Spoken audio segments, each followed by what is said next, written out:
Baixo na classe de monitores dizia que é preciso 1 hora para falar sobre a besta que sai do mar, é preciso 1 hora para falar sobre a besta que sai da terra, 1 hora para falar sobre a marca, 1 hora para falar sobre o selo. E nós temos 40 minutos para falar disso tudo. Portanto, em termos práticos e já agora simbólicos também, apertem os cintos, vamos fazer uma viagem muito rápida através do capítulo 13 de Apocalipse. E há algumas coisas que importa logo sinalizar desde o início. A primeira é esta: irou-se o dragão contra a mulher e foi pelejar com os restantes da sua descendência, os que guardam os mandamentos de Deus e têm o testemunho de Jesus. Isto não tem a ver com o capítulo 13. É o último versículo do capítulo 12. E é só para vos contextualizar e dizer que este dragão foi pelejar contra a mulher, mas não teve sucesso, pelo menos naquela altura. E, a seguir, diz que se pôs em pé sobre a areia do mar. Quem é que se pôs em pé sobre a areia do mar? O dragão. Mas algumas das vossas Bíblias dizem assim: e eu pus-me sobre a areia do mar, dando a entender que foi João. João só está a assistir. Os verdadeiros atores destas cenas que nós vamos ver no Apocalipse 13 são o dragão, a besta que sai do mar, a besta que sai da terra, a marca da besta e o sinal da besta. É sobre isso que nós vamos falar. Portanto, é o dragão que está sobre a areia do mar. E também, em termos de imagem, pensarem que a areia do mar é o local onde termina a terra e começa o mar. Nesta lógica, nós vamos perceber que o dragão revelou todo o seu ódio em relação ao remanescente naquilo que foi a descrição do Apocalipse 12 que vimos a semana passada. E agora ele permanece sobre a areia do mar, porque como não teve sucesso, vai precisar de arranjar outras entidades para o ajudarem a chegar ao objetivo que pretende. Em Apocalipse 13, a estratégia de Satanás para atacar a Igreja de Deus é revelada a João desde a sua época até ao final do tempo. Portanto, vamos ver a história a andar muito rapidamente durante este capítulo 13. Sabendo que o dragão usa 3 poderes político-religiosos para concretizar os seus planos, a saber, a besta vinda do mar, e vamos conseguir perceber qual é a sua identidade e as suas atividades. Vamos falar sobre a besta que vem da terra e também vamos conhecer a sua identidade e as suas atividades. E vamos conhecer finalmente a imagem da besta com a sua identidade e as suas atividades. E o meu propósito é prender-vos nesta viagem de uma forma muito intensa, porque é uma viagem fantástica, mas perigosa também se não for percebida. A besta vinda do mar que vi era semelhante ao leopardo, com pés como de urso e boca como de leão, e deu-lhe o dragão o seu poder, o seu trono e grande autoridade. Que bicho é este? Quando nós olhamos para esta besta que aparece diante de João, à nossa cabeça vem imediatamente a combinação das bestas do Apocalipse de Daniel 7. Esta besta é um conglomerado das outras. Como é que isto se entende? Entende-se porque Daniel, quando cita os diferentes animais, está a citá-los para a frente, para o futuro. Ele vivia no tempo de Babilónia, no tempo do leão, e ele estava na profecia a anunciar o urso, o leopardo, a besta com 10 chifres. Já João estava a olhar para o passado. E o que ele via era uma mistura daquela besta com as 7 cabeças, mas que também tinha um pouco de urso, tinha um pouco de leão e tinha um pouco de leopardo. Percebem a ideia? Um está a olhar para a frente, coisas que ainda vão acontecer. O outro está a olhar para trás, coisas que já aconteceram. E é nesta lógica que nós conseguimos perceber que a visão é focada também na atividade da besta durante 42 meses. E que ela recebeu o seu trono, tal como está dito, deu-lhe o dragão o seu poder, o seu trono e a grande autoridade. Ela recebe o trono, que é a cidade das 7 colinas, e o seu poder do dragão. E a pergunta que se põe é: alguém, algum poder, algum movimento, alguma coisa que se identifique com estas características. E quando nós começamos a olhar para a história, vamos encontrar frases como estas. Os papas preencheram o lugar deixado vago pelos imperadores de Roma, herdando o seu poder, prestígio e os títulos do paganismo. Constantino deixou tudo ao bispo de Roma. O papado é o fantasma do desaparecido Império Romano, sentado, coroado sobre a sua sepultura. Estamos à procura de um poder que se suceda à besta terrível, espantosa de que fala Daniel. João está a viver no tempo do Roma Imperial. Onde é que vamos encaixar este novo animal, esta besta que sai do mar? À sucessão dos Césares sucedeu a sucessão dos pontífices em Roma. Dá a ideia que, a seguir à Roma Imperial, veio uma outra Roma em que os seus dirigentes eram pontífices. Mas, piedosamente, subindo ao trono de César, o vicário de Cristo tomou o cetro diante do qual imperadores e reis da Europa se curvariam em reverência por muitas eras. Foi uma frase dita por Vigílios, o homem que foi posto no trono de Roma em 538. Portanto, o que a história nos diz é que a seguir uma Roma imperial terá vindo uma Roma em que os seus dirigentes eram pontífices romanos. Foi-lhe dada uma boca que proferia arrogâncias e blasfémias e autoridade para agir 42 meses.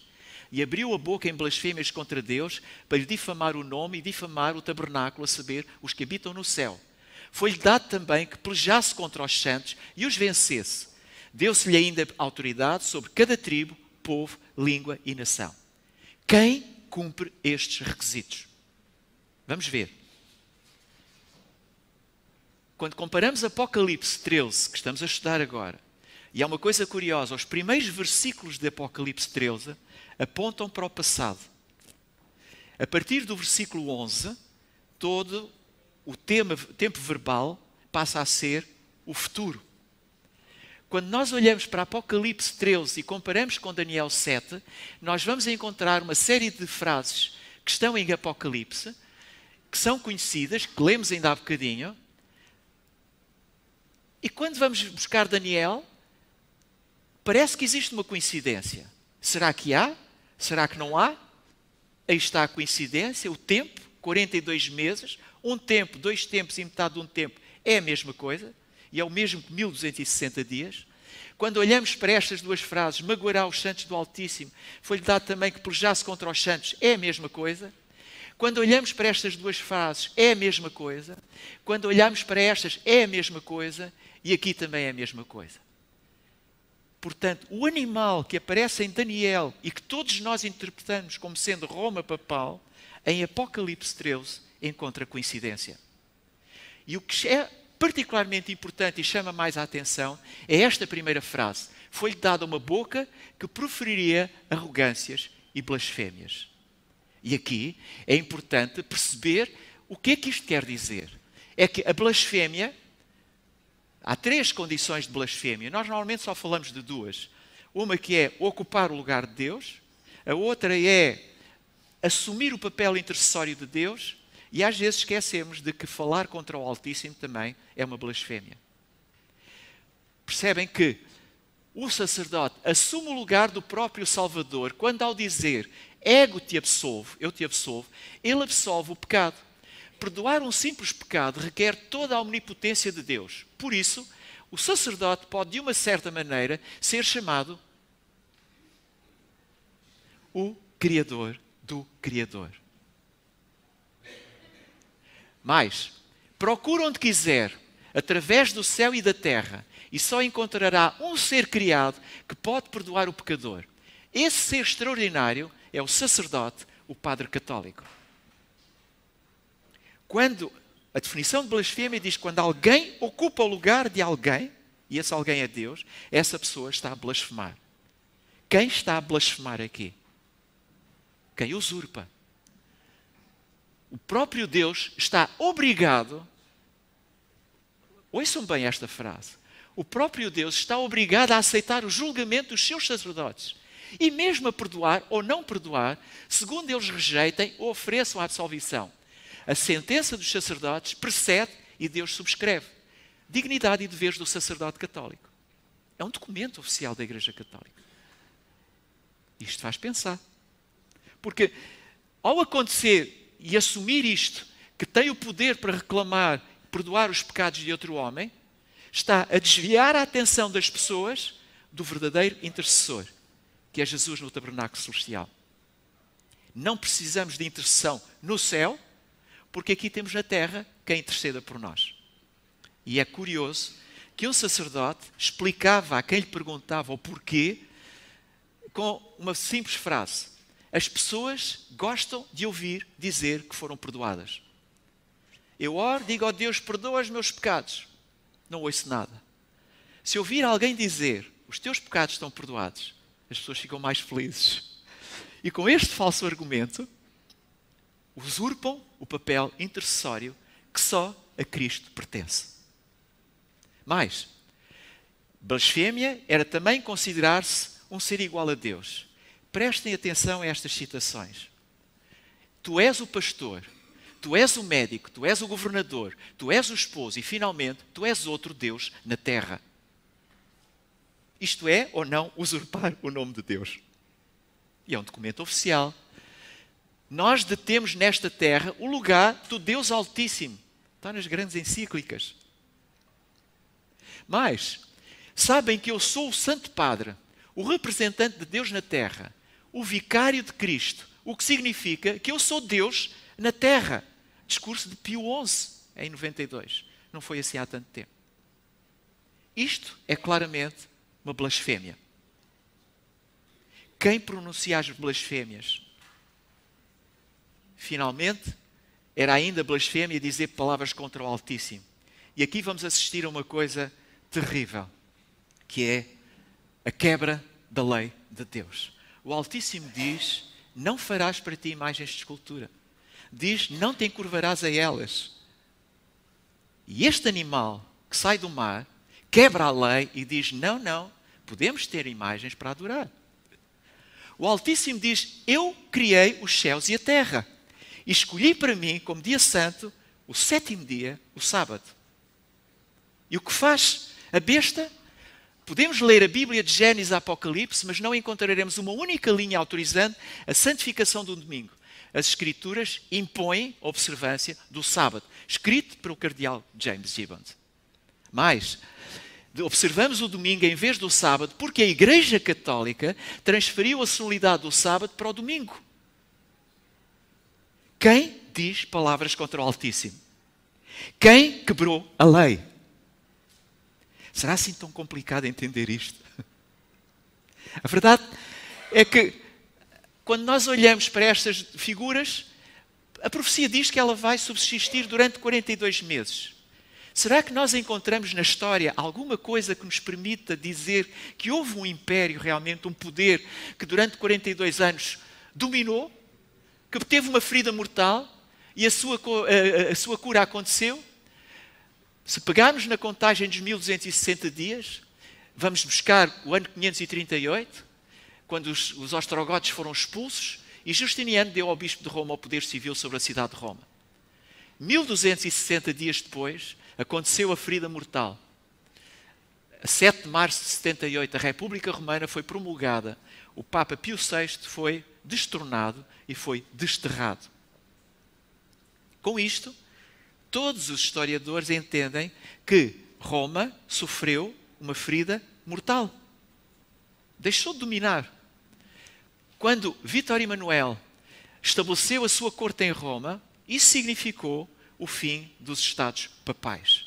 Não há mais poder, não há mais reino, nem sequer trono. Ah não, arranjamos agora um tronozinho. E esse trono é dado por Mussolini, em 1929, em que é assinado um tratado em que o Papa diz que reconhece Mussolini como presidente do Estado romano, e portanto a Itália é um Estado, e ao mesmo tempo o Estado italiano reconhece Roma como um Estado também. Só que em vez de ter um território muito grande, passou a estar limitado a 44 acres, aquilo que hoje é o Vaticano, que é conhecido como Vaticano. Muitas pessoas entendem de uma forma errada que este facto de a besta voltar a ter um trono significa que a ferida foi curada. Estão errados os que assim pensam, porque Paulo é muito claro, diz que o homem do pecado perdurará até ao segundo advento. Acrescenta-se outras coisas, é que a sua chaga mortal foi curada e toda a terra se maravilhou seguindo a besta. A pergunta é, toda a terra já segue a besta? A resposta é não. Só 176 países é que reconheceram e estabeleceram relações com a Santa Sé. Portanto, ainda não todos os países, como a profecia diz, seguem a Santa Sé.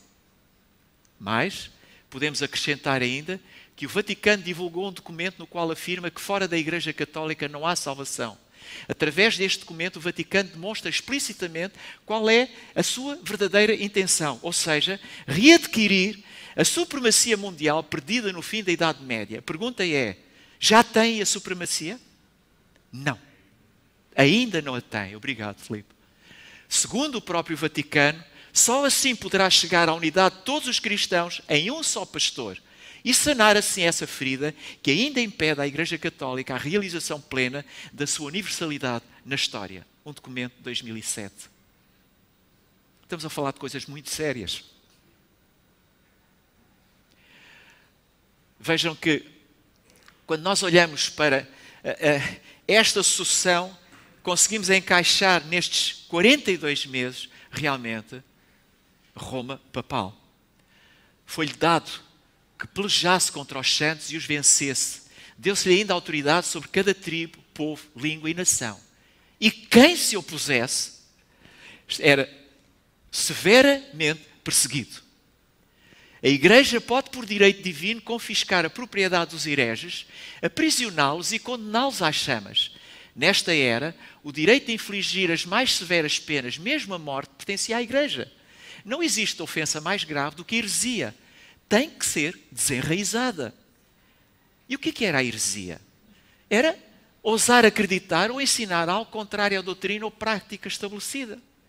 Imaginem que um poder agora estabelece uma determinada prática.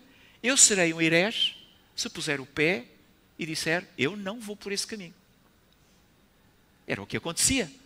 Mas vi uma das suas cabeças como golpeada de morte.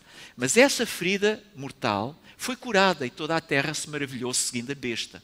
Já falámos sobre isso, mas eu fui buscar este texto uma vez mais, só para vos ajudar a perceber uma coisa importante. Estamos a falar de que cabeça? A primeira foi o leão. A segunda sabemos que foi o urso. A terceira o leopardo. A quarta o dragão, Roma Imperial. A quinta, dragão, os 10 chifres, quando há a divisão do Império. A sexta cabeça, o dragão, Roma Papal. A cabeça ferida de que estamos a falar é a sexta cabeça. Não pode ser outra, porque Daniel estava a falar no seu tempo. Estava a descrever uma coisa que era contemporânea com ele. Estava a marcar um tempo. E com isso o que nós estamos a dizer é que Roma Papal é quem encaixa em pleno nesta besta que sai do mar. E há quem considere esta besta que sai do mar como que uma paródia em relação a Cristo. O que é que eu quero dizer? É que ambos recebem uma ferida mortal. Ambos experimentam um certo tipo de ressurreição. Ambos têm um santuário. Ambos têm discípulos. Ambos chamam a si a adoração. O que está aqui em causa é ou se escolhe uma coisa ou se escolhe outra coisa. E nesta lógica, sim? Sempre o propósito da imitação. Sempre tentar substituir. Até nestes simbolismos há esse propósito. Exatamente. Sempre com um objetivo.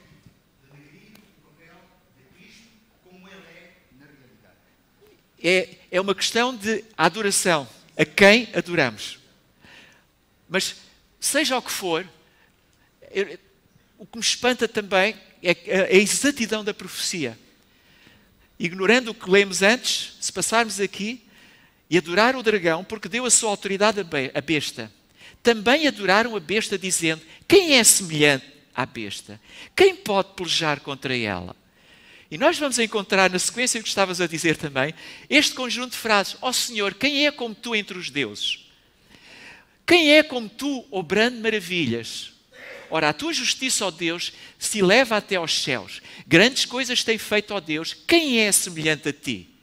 E agora a besta e aqueles que o seguem também diz a mesma coisa. Quem é semelhante à besta? Quem é capaz de fazer coisas como ela faz? E é engraçado, se pensarem na palavra Miguel, no original é Micael, que significa quem é como Deus. Uma vez mais, a besta na contrafação a tentar ocupar o lugar de Cristo. Miguel, que aparece nestas versões, significa quem é como Deus. E a besta tenta usurpar este título. Quem é como eu? Blasfémia uma vez mais. Agora, só para vos citar algumas frases rápidas. O Papa é o anticristo manifesto. O Papa é o verdadeiro anticristo. Eu sei e tenho a certeza que o Papa é o rei de Babilónia, diz Lutero. Sim, não temos dúvidas em provar que o reino do Papa é o reino e o poder do anticristo, diz John Knox. Não fui eu que inventei isto. Não foi a Igreja Adventista que inventou isto. Muitas pessoas no passado, estudiosas, chegaram a esta conclusão. Tyndale, Luther, Calvin, Cranmer, Bunyan, Isaac Newton, Wesley, Whitefield, Jonathan Edwards, Spurgeon, o Bispo Ryle, Martin Lloyd Jones, todos eles, entre muitos outros, viam o ministério do papado como a obra do anticristo. E Spurgeon, com o seu humor muito mordaz, tem uma frase incrível. Ele diz assim: a Igreja de Roma e os seus ensinos são uma enorme montanha de lixo cobrindo a verdade de Deus. Pá! Quando li esta mensagem, abanei. Para vos dizer o quê, no fim de contas? Que está na hora de falarmos de outra besta. Porque os argumentos a favor da identificação da besta papal com aquilo que está escrito na profecia não deixa espaço nem margem para dúvidas. Agora, porque o trabalho está atrasado, é preciso adiantar as coisas, eis que surge uma nova besta. E esta besta vem da terra. Dizer-vos que esta palavra emerge no original, Adamio, significa brotar e crescer lentamente até se tornar uma grande planta. Não é como a besta que sai do mar, que sai já cheio do seu potencial. Não, esta aparece e vai crescer aos pouquinhos. Quem é esta besta? Que aparece como um cordeiro. 2 chifres parecendo um cordeiro. O que é que significa na Bíblia? Cristo. É o símbolo de Cristo. Esta besta parece cristã. Tem 2 chifres. E se repararem, os 2 chifres não têm nem coroas, nem diademas. O que quer dizer que é uma forma de governar diferente. É um governo sem rei e uma religião sem papa. Portanto, é uma forma de governo diferente. Mas é dito que falava como o dragão. Como é que é possível que um cordeiro fale como o dragão? Vamos procurar. Vou-vos dar pistas. Surge da terra, o que é uma conotação positiva. Todos os animais, na profecia, saem do mar. O mar tem uma conotação negativa. A terra tem uma conotação positiva. Portanto, esta besta parece que é algo de especial e positivo para nos ajudar. Mas, porque vem da terra, é porque vem de um local pouco habitado. Como sabem, e vamos ver isto, as águas que viste, onde se assenta a prostituta, são povos, multidões, nações e línguas. Então a terra tem que ser o oposto disto. Se um tem muita gente, o outro é um local que tem pouca gente. Em 1650 foi feito um levantamento em que se dizia que a Europa tinha cerca de 90 milhões de habitantes. Os Estados Unidos com o Canadá tinham cerca de 6 milhões. É fácil de perceber o que é muito povoado e o que é pouco povoado. Portanto, temos uma pista. Uma outra pista diz-nos que aparece depois da primeira besta ser ferida. Portanto, deve aparecer ali pelos anos de 1700, 1800, nem mais tarde, nem mais cedo. Depois diz que parece um cordeiro, mas fala como um dragão. Supostamente é uma nação pacífica no início, mas que vai atuar com violência no futuro. Mais, diz que não tem coroas nem diademas nos seus 2 chifres. Já tínhamos falado nudes. Realiza grandes sinais. Importante esta informação. Então vamos ver. Surge da terra, ou posto de águas, pouco habitado. 4 de julho de 1776, o início da nação americana. Encaixa na profecia. Pode um poder governamental diferente. Os 2 chifres representam um poder civil e um poder religioso diferente daquilo que era habitual. Vejam, parece até ser cristão. O que diz na Constituição americana, uma vez que cada pessoa tem o direito de escolher a sua própria religião, sem o preço da discriminação, nenhum teste religioso jamais será requerido como forma de qualificação para qualquer cargo ou função pública nos Estados Unidos. Todos somos livres para poder chegar um dia ao poder. É um país livre e é conhecido como o país da liberdade. Mas olha aí o que é que aconteceu. Neste ano de 51, Harry Truman, presidente dos Estados Unidos, tentou nomear um embaixador para a Santa Sé. Foi um escândalo, uma confusão nos Estados Unidos acerca disto. Impossível. Um país protestante enviar um emissário para a Santa Sé está fora de questão. 30 anos depois, Ronald Reagan nomeia, com 83 votos a favor e 11 votos contra, um embaixador, William Wilson, para a Santa Sé. Foram precisos 30 anos, apenas. Em 1992, a revista Times publicou este artigo na forma como Ronald Reagan, de acordo com este senhor João Paulo II, conseguiram fazer com que o comunismo caísse do outro lado da barreira. Em 2006, a maioria moral, que é uma instituição nos Estados Unidos, apelou para que a Igreja tivesse mais presença junto do poder político. Exerce toda a autoridade da primeira besta na sua presença, faz com que a terra e os seus habitantes adorem a primeira besta, cuja ferida mortal fora curada. Já vimos que ainda não foi curada e que aquele animal que parece cristão é, no fim de contas, um lobo disfarçado de cordeiro. E só por curiosidade vossa, dizer-vos que a única nação que preenche estes requisitos são os Estados Unidos da América. Conhece esta imagem? Na morte do Papa João Paulo II, 3 presidentes dos Estados Unidos, um país protestante, estavam de joelhos em frente à imagem do Papa. Está a crescer lentamente. A ferida não está curada, mas cada vez mais a presença da religião se faz sentir junto do poder político.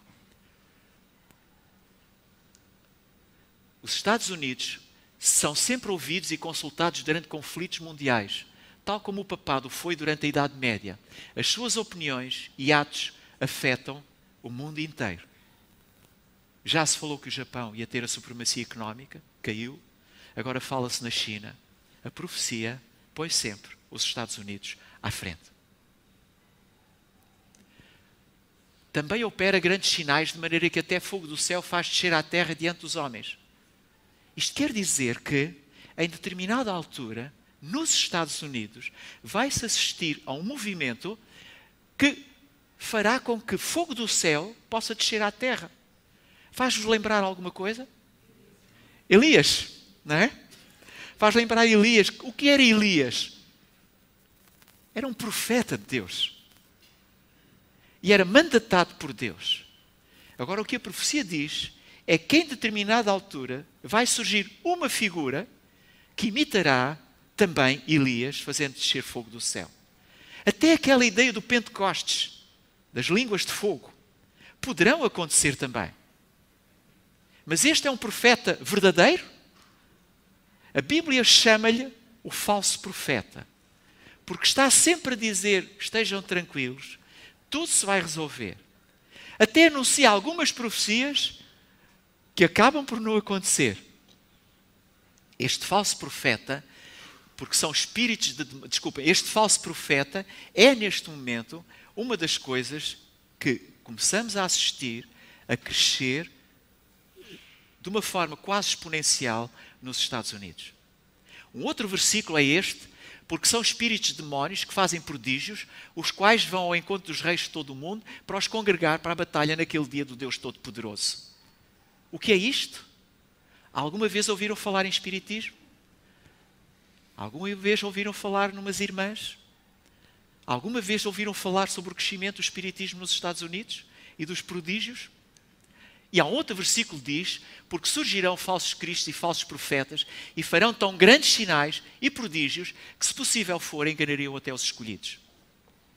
Neste contexto, deixem-me mostrar-vos isto.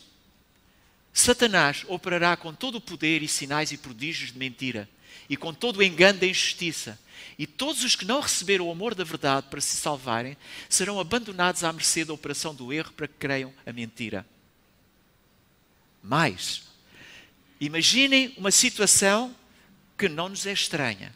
Nos últimos dias sobrevirão tempos trabalhosos, porque haverá homens amantes de si mesmos, avarentos, presunçosos, soberbos, blasfemos, desobedientes a pais e mães, ingratos, profanos, sem afeto natural, irreconciliáveis, caluniadores, incontinentes, cruéis, sem amor para com os bons, traidores, obstinados, orgulhosos, mais amigos dos eleitos do que amigos de Deus, tendo aparência de piedade, mas negando a eficácia dela. Lobo com pele de cordeiro. Quando a sociedade atingir este clímax, e aparentemente parece que não estamos muito longe disso, imaginem que aparece um movimento a dizer: eu tenho a verdade. Eu até faço prodígios, eu até faço maravilhas, eu até faço descer fogo do céu. Como é que acham que as pessoas vão reagir? Amém. Venha esse poder. E curiosamente, não sei se conhece esta figura, esta imagem que aqui está. Estes são os membros do Supremo Tribunal de Justiça dos Estados Unidos. Estes 9 homens detêm o poder da justiça nos Estados Unidos. E num país protestante, ou reconhecido como protestante, 6 deles são católicos, 3 são judeus, nenhum é protestante. Pois venham-me dizer que a planta não está a crescer. Venham-me dizer que esta besta não está a crescer. Venham-me dizer que esta besta não está a aproximar-se do clímax. Não me venham dizer que esta besta não tem a ferida praticamente curada. Porque quando estes senhores quiserem ditar leis, eles vão ser influenciados por aquilo em que eles creem. Não tenham dúvidas. Isto são factos, não são apenas argumentos. A imagem da besta é o que falta fazer a seguir. Já temos um poder que cresce. O que é que falta? É isso.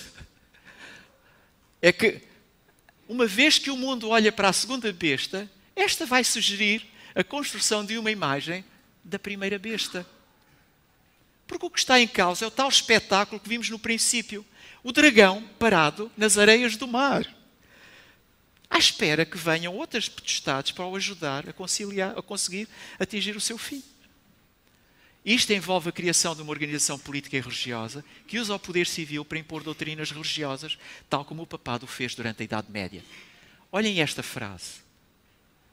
Quando as principais igrejas dos Estados Unidos, ligando-se em pontos de doutrinas que lhes são comuns, influenciarem o Estado para que imponha os seus decretos e lhes apoie as instituições, a América do Norte protestante terá então formado uma imagem da hierarquia romana e a aplicação de penas civis aos dissidentes será o resultado inevitável. Palavras da Sra. White. Estamos a falar claramente do falso profeta. Estamos a falar claramente do movimento protestante apóstata. Esta é claramente também a imagem da besta, em que a intolerância religiosa vai substituir a liberdade anunciada na Constituição. E a opressão vai anunciar o fim realmente da possibilidade que nós temos de decidir a quem amar, sem sofrer consequências. E no fim de contas, foi dado comunicar fogo à imagem da besta, para que não só a imagem falasse, como ainda fizesse morrer quantos não adorassem a imagem da besta. Não tenham dúvidas. É para isto que nós caminhamos. O protestantismo apóstata, simbolizado pelos Estados Unidos, fará milagres, pretendendo com isso parecer que atua de acordo com a vontade de Deus. Isso agitará consciências, levará pessoas a aceitarem a autoridade da primeira besta. Eles têm a verdade. Eu estou ansioso porque realmente o mundo seja melhor.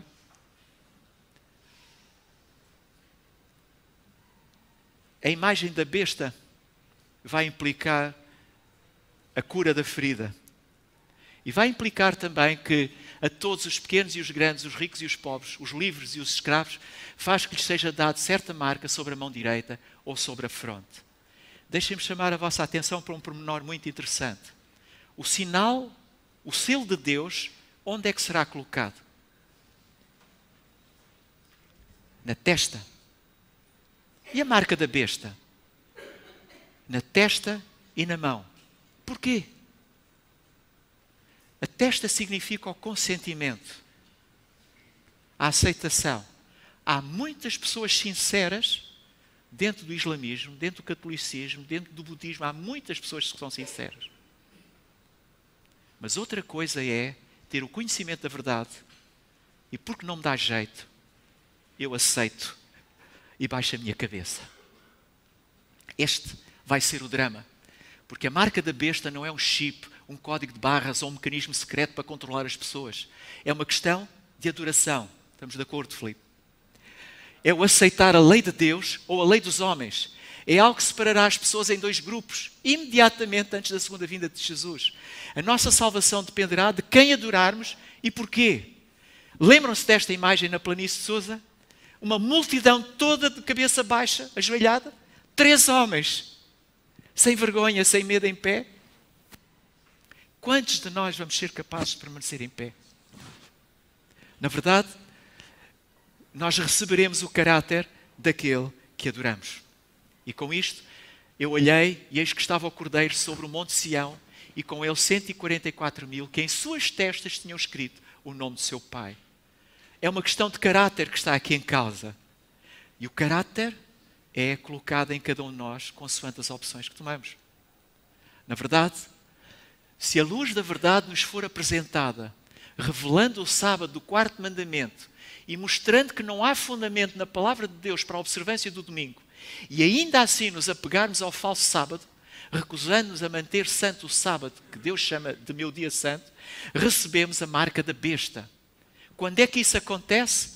Quando obedecermos ao decreto que ordena que paremos de trabalhar no domingo e adoremos a Deus, enquanto sabemos que não há uma palavra na Bíblia mostrando que o domingo seja diferente de um dia de trabalho comum.